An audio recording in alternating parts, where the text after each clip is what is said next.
kama ilivyofanyika 2022 tulikamilisha na tukaweza kuleta William Ruto, ambapo watu walisema heri mwizi ambaye tunajua kuliko yule msafi ambaye tumekuwa naye kwa muda mrefu. Na sasa ndio kuumia, tunaumia pamoja. Nikiongelea mambo ya Nairobi County, unakanyaga wanyama hapa. Ni vizuri sana tuangazie mambo ya county government ya Nairobi, manake tuko kwa shida kubwa sana. Hebu imagine Nairobi County is one of the best performing cities in Africa. Supposedly vile Africa iko, but Nairobi city is one of the most best performing cities in Africa. But our expectation ati ndio ikuwe the most cleanest city, the most busiest city, the most city ambayo inaemploy watu. Hii ndio ile city ambayo inafikiria watu in terms ya kitu ya kwanza environment. Ya pili mambo na sanitation imekuwa misrepresented kabisa. Na tukiangalia from the previous regime, hata heri vile Nairobi ilikuwa under NMS, ilikuwa control under the State House, maana inakuwa managed under the State House. Sasa hata ndio unauliza mbona Nairobi County siweze kurudishiwa ama ikuwe Nairobi it's not a county. Nairobi yenyewe ikuwe ni ustadi yenyewe imejisimamia without interruption from cartels, without interruption from individual. Hapa hivi ndio tutaleta msingi ya kusimamisha Nairobi na iwe katika usimamizi mzuri wa sector ya environment, wa sector ya sanitation. Manake tukisema ati Nairobi kuwe county government, hii ni siasa ambapo itakuja kupigiwa hapa. It is the same routine ya kuiba pesa za county. Hii ndio itakuwa the gateway the gateway in ya the cartels, na hii ndio itakuwa bado itawapea power. Manake Nairobi saa hii it's not a city. And let us talk the truth. Nairobi hii ni mahali ya kudam takataka, manake you go across the street ni takataka, na imagine in a city unapata kinyesi katikati ya Nairobi. This so sad. Ingine nitakuja kuongelea hapa ni I'm also an ecological liberator.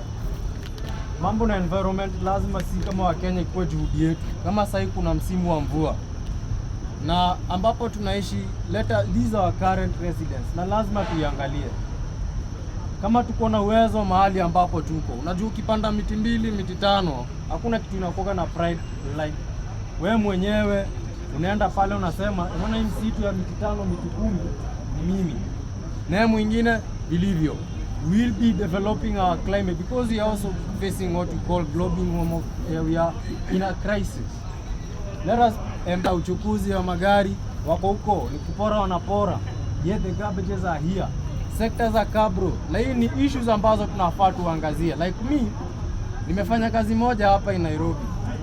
Corruption ni kuambia vile inaenda through.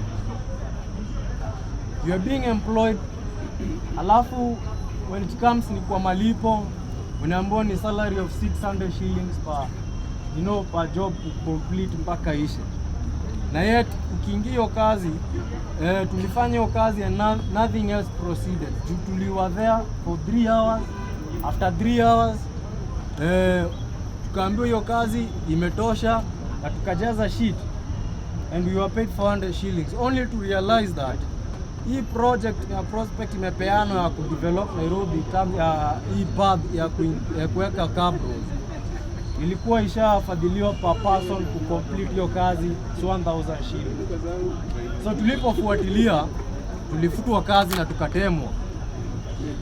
Ni juhudi yetu sisi wa Kenya tukuwe na msimamo pia. Tusikuwa tu wa kuyumba, maana tuliacha ukatili wa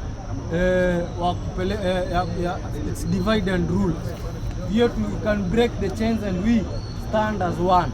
Because nimeanza na kusema power belongs to us, not to them. Wale ni kazi tumewapea. We ourselves, we are the oversight. Sisi wenyewe ndio tunafaa tuende tuangalie oversight ya ile hospitali ama dispensary iko karibu yako. Sisi wenyewe tunafaa tujue prosperity barabara imejengwa ama hizi tingatinga zikakuja zikawekwa pale. Je, barabara itajengwa? We are supposed to be the oversights of ourselves but we should not expect these leaders that we chose ati wao ndo watakuja kuangalia oversight yetu. No, kabisa kabisa, we are on our own. So as I wananchi, sirudie Kenya ambacho tumefanya 2022. Mwiba wa kujitakia, mwiba wa kujidunga ni sisi wenyewe tumejipatia sisi wenyewe. Na hii shida yetu wenyewe tunaijua. Usikubali hao wasee warudi kwa ground ati wakuja kuchocha. It's upon us, and especially we vijana, because sisi ndo tumekuwa the most oppressed generation kwa hizi current systems zimekuwa hapa. Unaona mijizee zimekaa huko for more than decades and decades kwa serikali. So nikimalizia nataka kusema power belongs to people. 2027 it comes. People like Jimmy Wanyonyi tunataka kuona vision yake pia.